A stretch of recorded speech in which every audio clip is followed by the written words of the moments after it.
My name is Cassidy Smith. I'm 41 years old, and this is my story.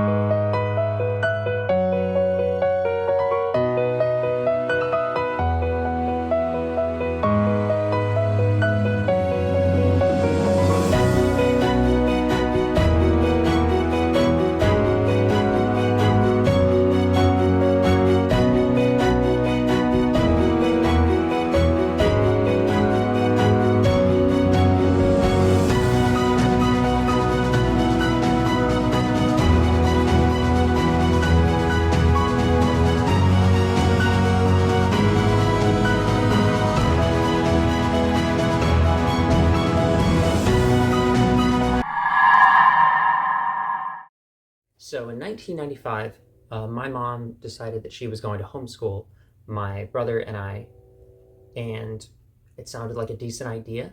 My fourth grade year in school was actually my favorite year. My teacher that year, Miss Smith, was actually, I think, a second cousin of mine, and I'd always stuttered through school in public speaking, and I was actually starting to grow out of that, and it was really good. I was really looking forward to fifth grade. But respecting my mom, I respected her decision, and we tried homeschooling, and I failed. I just missed the socialization. I wasn't meant for homeschooling. Homeschooling is great for people. I know many people that have homeschooled and it's worked out well for them, and that's great. But for me, it was a failure. I just missed classmates. I missed recess. I guess I missed being in that environment. My mom was a great person. She did really, really good being a single mother to my brother and I. But it wasn't a good fit. And eventually, after about a year or so, I just kind of gave up and I just stayed in my room and I would come out and occasionally work on something, but it just wasn't structured, and I didn't thrive, and I fell apart. And then my socialization kind of decreased, and my stuttering came back. So it was tough. And eventually, I moved over with my father because he got involved and thought that I'd kind of fallen through the educational cracks, which I had. And I came over here to live with him, but basically I ran away from home at 17 still. But it felt like I chose him over my mom, and they were divorced, so it hurt my mom a lot, and I feel very bad about that. And I tried going back once, and it didn't go well. So it's led to an estrangement between my mom and my brother, who raised me, and myself. That's gone on for 23 and a half years, and I have a lot of mixed feelings about that. Not mixed feelings. I have horrible feelings about missing a huge part of my life, and I didn't want to choose anybody. But I came over here. I was in a charter school for a couple of years, which was nice. And then eventually that classroom situation got pivoted over to a off-site area where we did computer stuff. And I did not do well in that. I think I did that for like a couple of weeks, coincided with me getting my first job. And eventually I chose my job over that. But I was on my way to getting a degree, I think, or getting my high school diploma. And I hated the environment. It was kind of like back in homeschooling. Really, I just always kind of looked at myself as a fourth grade dropout. And that is a horrible thing to think of yourself as, but how else could I describe it? I'm not a high school dropout.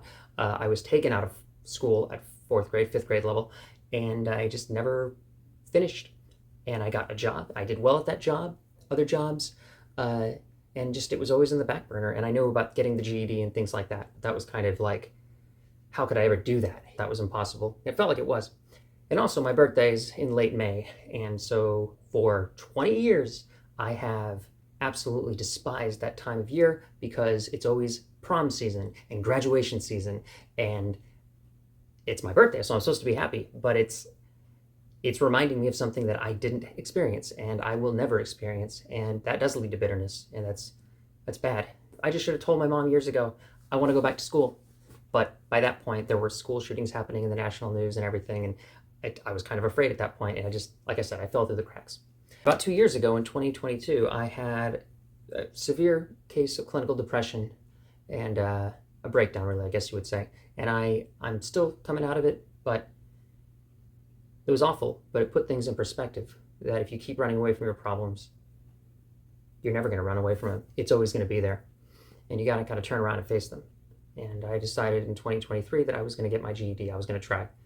And I did everything I could, got some books, some amazing YouTubers who seriously helped me out, and thank God for those people. I was able to get the first three really good, and then math came along, and I failed it in 2023. I failed it again in 2024, And then one day late last year, I went to OCCC to take my final one, and I walked out of there feeling like I'd done worse than before. I was super pissed.